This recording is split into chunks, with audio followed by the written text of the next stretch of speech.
Bigger Talks, Bigger Talks. Back again with another Bigger Talks episode.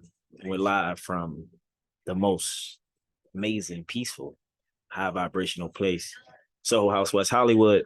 And today we want to talk about discipline, the benefits of discipline, but also, more importantly, my struggles with discipline and how I've been super disciplined my entire life, my career, from playing sports to TV to professionalism, all the things. I think discipline is so important. I think it's valuable in all aspects of life. Um, they say when you run out of motivation, you need discipline. So we're gonna get into it before we get started. By the way, it's Miracle Season merch, 50% off for the rest of the year. That's right, the rest of the year. And the code is M, capital SEASON. Season is the discount code, 50% off of all merch for It's Miracle Season. So write that down, tell a friend, go get your merch. You should be wearing this because it's important. It's a healing frequency and energy and name, metamorphosis and transformation. But let's get right into this episode. So, as I spoke before on the Dark Night of the Soul episode, I talked about the Instagram account, the holistic psychologist, and she put up a quote. I'm gonna read it. It says, "Discipline can become a form of self-abuse, constantly pushing yourself, shaming yourself, only rewarding yourself when you accomplish something." Sounds like a lot of continuing an abusive childhood.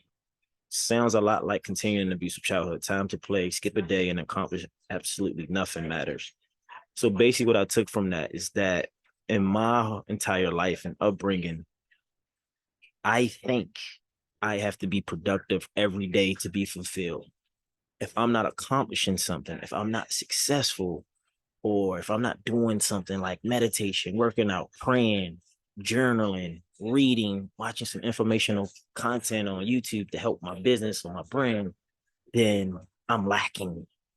I'm not being productive. I'm not getting something done. So in my mind, I'm thinking like, this is what I'm supposed to do. This is who I am. This is what it's about. This is how you get success. This is how you get progress. Progress equals happiness. You need discipline. And I'm very disciplined. I'll get up at 4 in the morning, 5 in the morning. You know, yeah, I'm going to pray, meditate, journal, affirmations, gratitude statements, writing with my least dominant hand. Like, if I tell you I'm doing something, I'm doing it, right? Super disciplined. But over the past, I probably would say maybe like 9 or 12 months, I realized like, okay, I'm reading these books, but am I reading these books to grow and evolve? Unconsciously, yeah, but or am I reading these books and doing all these things to check off a box? And I think I got to a point where I had information overload. I was doing all the things, but I just felt incomplete. I didn't feel fulfilled. I felt like I was doing it because I could, and this is what I've always done, and this is my routine, and I have to be disciplined. I have to get up this time. I got to go to the gym at this time. I got to read 30 minutes a day. I got to finish 2 to 3 books a month. And I was like, what is the real purpose? Like, what am I doing? And why am I doing it?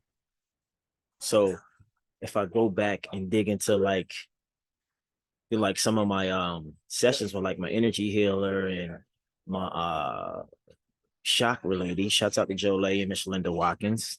These two women have, over the last, I would say, 4 to 5 years, have helped me evolve internally, mentally, emotionally in so many different ways. Repurpose my energy and rewrite contracts, all of that metaphysics, spiritual, internal things. But in one of my sessions, well, but basically at this time, I went to both of them around the same time, like the same week, and they both said, "You need to play, you need to play, you need to play, and you need to rest. Like you need to just not do anything. Like your soul is tired, you're burnt out." And I was like, "Yeah," Miss Linda was like, "Yeah, I'm getting that in the past life. Something bad happened when you played, like when you had fun, right? So we got to rewrite that contract or."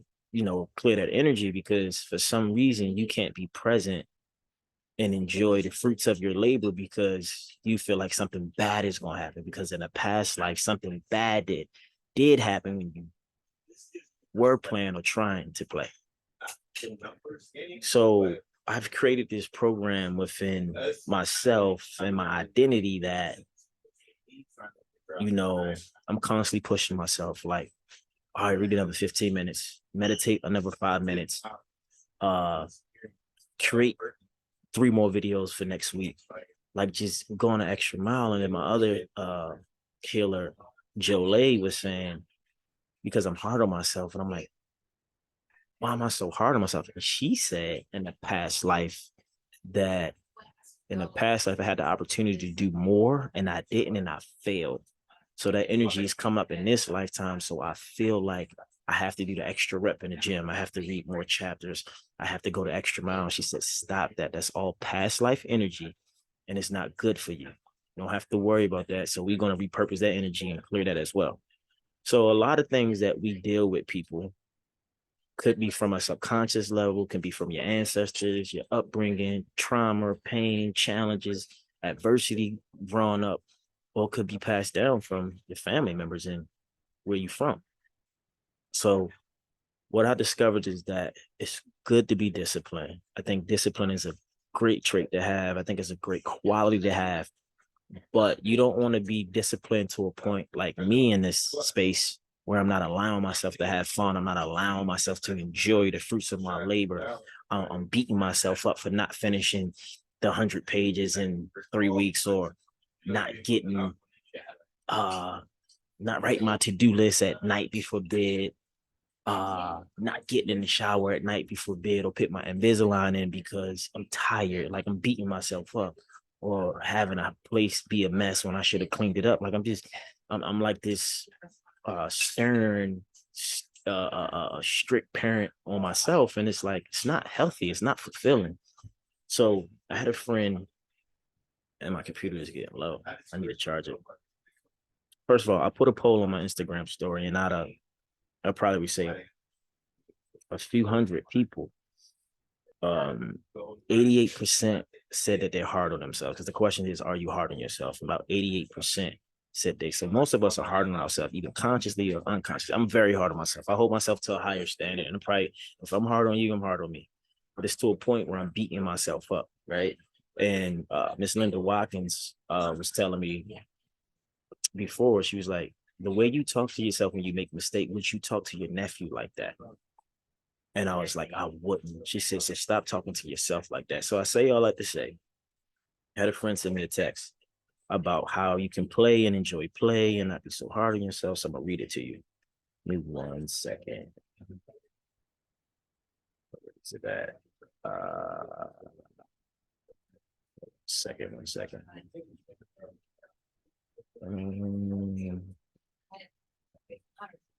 Oh, it says play, how it shapes the brain, opens the imagination, and integrates the soul. That's by Dr. Stuart Brown. That's a book called Play. But the quote came from, let me charge my phone. My computer.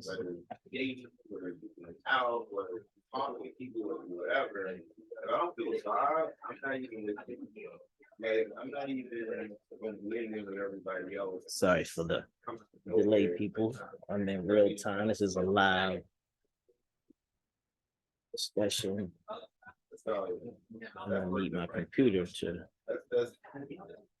charge. 1 second.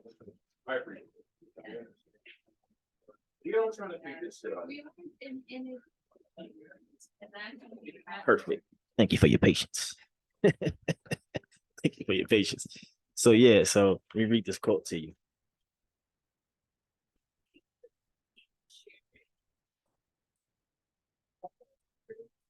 So Brene Brown has a book. I don't know if it's the chapter or maybe it's a chapter within her book. I think the chapter is Guidepost. Brown proposes 7 properties of play. The first of which is that play is apparently purposeless. Basically, this means that we play for the sake of play. We do it because it's fun and we want to, right? Like a kid would, right? You play because it's fun and because you want to, not because you feel like you're obligated to. Like what I do in reverse, I feel obligated that I only can play, I only can be happy, I only can be fulfilled when I'm successful or I'm accomplishing something. That's very bad to put that much pressure on myself. Well, this is where my work as a shame researcher comes in. In today's culture, where our self-worth is tied to our net worth, and we base our worthiness on our level of productivity. Spending time doing purposeless activities is rare. In fact, for many of us, sounds like an anxiety attack waiting to happen. We got so much to do and so little time that the idea of spending time doing anything unrelated to the to-do list actually creates stress. That's true. We convince ourselves that playing is a waste of precious time. We even convince ourselves that sleep is a terrible use of time. Prime example, I'm at Soho House, quote unquote, intentionally doing work on a Saturday, and it's nice out, but it's fine. We got to get it done. It doesn't matter if our job is running a multi-million-dollar company, raising a family, creating art, and finishing school. We got to keep our nose to the grindstone and work. There's no time to play around. But Brown argues that play is not an option. In fact, she writes the opposite of play is not work. The opposite of play is depression. Ooh. The opposite of play is not work. The opposite of play is depression. That's scary. Um, Respecting our biology program need for play can transform our work. It can bring back excitement and newness to our job. Play helps us deal with difficulties, provides a sense of expansiveness, promotes mastery of our craft, and is an essential part of creative process. Most important, true play that comes from our own inner needs and desires, the only path to finding lasting joy and satisfaction in our work. In the long run, work does not work without play. That is good. In the long run, work does not work without play. So I'm telling you, as a person who doesn't know how to play, have fun, enjoy the fruits of your labor. You deserve it. You work hard, and it's important. So that's a reminder to me not to beat myself up when I'm not accomplishing and just play, enjoy life, enjoy living. Now, here's the thing. When I was drinking often, probably 3, 4 years ago, I allowed myself to play. And on the weekend, I knew Friday and Saturday I was going out to have a casual drink. That was my balance. That was me telling myself it's okay to play and have fun. And I wasn't tied to work. I wasn't attached to work. And this is prior to the pandemic, of course. And I think once I stopped drinking, I couldn't find my balance within my play. Like, what is my new play if I don't drink anymore? And that's when I kind of hit this rut of stuckness of around play and not knowing what it looked like. So then subconsciously, I find myself picking up the book when I should be playing, or watching content that's beneficial for my brand or job. And I'm not playing because I'm trying to find time to fill up space because I have all this time to not play when I should be finding other ways to play. So the moral of the story is this: we must play. Depression is real. And I think when we work too much and we don't enjoy and have fun, we can put ourselves in a very vulnerable, low state that's not beneficial for our life, our career, or our emotional well-being. So take it from me, have fun. It's great to be disciplined. I love discipline. I'm gonna continue to be disciplined, but I'm gonna allow myself right now here, after I get off this podcast, I'm gonna eat me some food and enjoy the fruits of my labor. Because it's a Saturday. I don't need to be doing work all day, even though I love it. So here's the thing. Let's take a deep breath. Everything is working in divine timing for you, for me, for us. So, by the way, 50% off of all It's Miracle Seeds merch for the rest of the year. M season is the discount code in all caps. Be great, be phenomenal, and never be forgotten. And make sure you play. And if you're too disciplined, it's okay. Lighten up. Go have fun. Subscribe. Share this episode if you can relate. Tag me on Instagram at Eric Bigger. Follow us on Instagram also, Bigger Talks Podcast. And I'm out. Peace, love, and gratitude. It's miracle season.